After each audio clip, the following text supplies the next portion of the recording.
आज हम लोग प्रोनाउंस की बात करेंगे। प्रोनाउंस क्या होता है? प्रोनाउंस वह शब्द होता है जो किसी नाउन के स्थान पर आता है। Is it clear?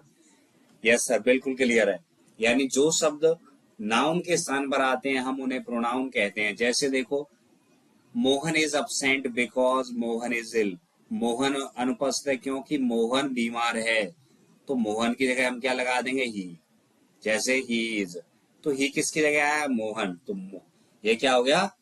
प्रोनाउन हो गया। ही प्रोनाउंस जो नाउन मोहन के बदले आया है उसे प्रोनाउंस होते हैं। प्रोनाउंस निम्न प्रकार के होते हैं। देखो, number 1, personal pronoun. Personal pronouns उन्हें कहते हैं जो 3 तरह के पर्सन्स के लिए आते हैं। कितने तरह के पर्सन्स आते हैं? उसमें 3 तरह के आते हैं। कौन कौन से हैं? हमने डायरेक्ट से इनडायरेक्ट बनाते समय सारे रूल्स डिस्कस किए थे। तो उसी में होता है फर्स्ट पर्सन, बात करने वाला, यानी पर्सन स्पीकिंग। जैसे आई एम टीचिंग, मैं बोल रहा हूं, मैं पढ़ा रहा हूं। तो मैं क्या हुआ? मैं फर्स्ट पर्सन हुआ, यानी हम बोलने वाले को क्या कहते हैं? फर्स्ट पर्सन कहते हैं। इसके क्या होते हैं? I, we, me, us, mine, our, ours और माइंस। ये हो गए फर्स्ट पर्सन। सेकंड पर्सन क्या होता है? जिससे बात की जाए। जैसे मैं आपसे बात कर रहा हूं, तो आप क्या हो गए? सेकंड पर्सन हो गए, यू हो गए।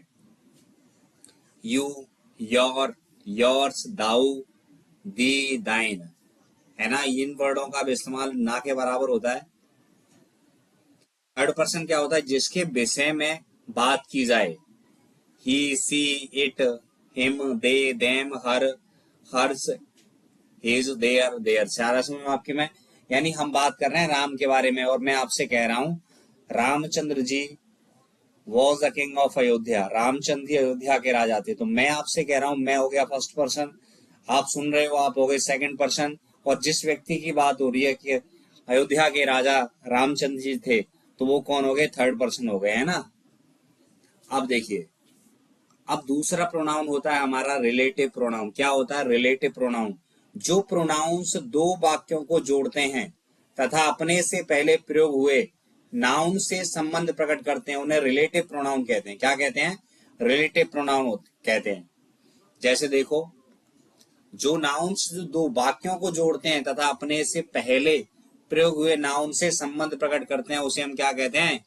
रिलेटिव प्रोनाउन कहते हैं। जैसे देखो, आई नो द बॉय, मैं उस लड़के को जानता हूं जो यहां आया। तो हु किसको जुड़ रहा है? नाउन से जुड़ रहा है। नाउन क्या है? Boy.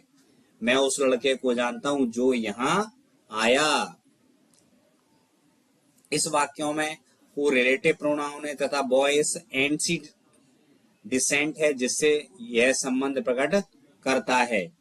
Who, whom, whose, which, what, as, that मुख्य रिलेटिव प्रोनाउंस होते हैं। आगे देखिए, नंबर 3। नंबर 3 है हमारा इंटेरोगेटिव प्रोनाउंस।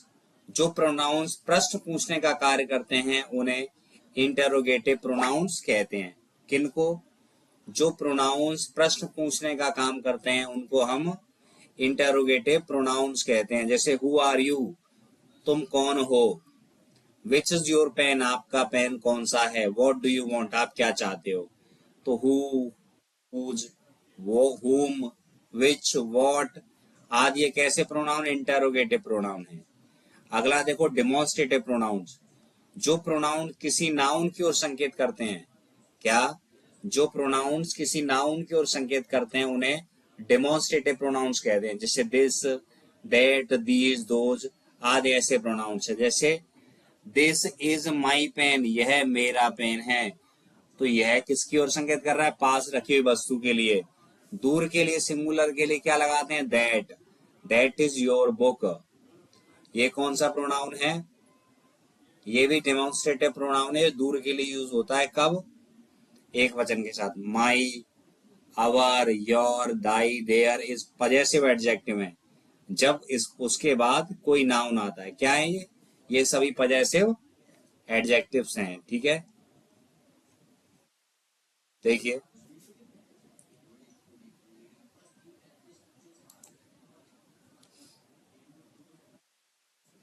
एक मिनट वेट करिए दोस्तों।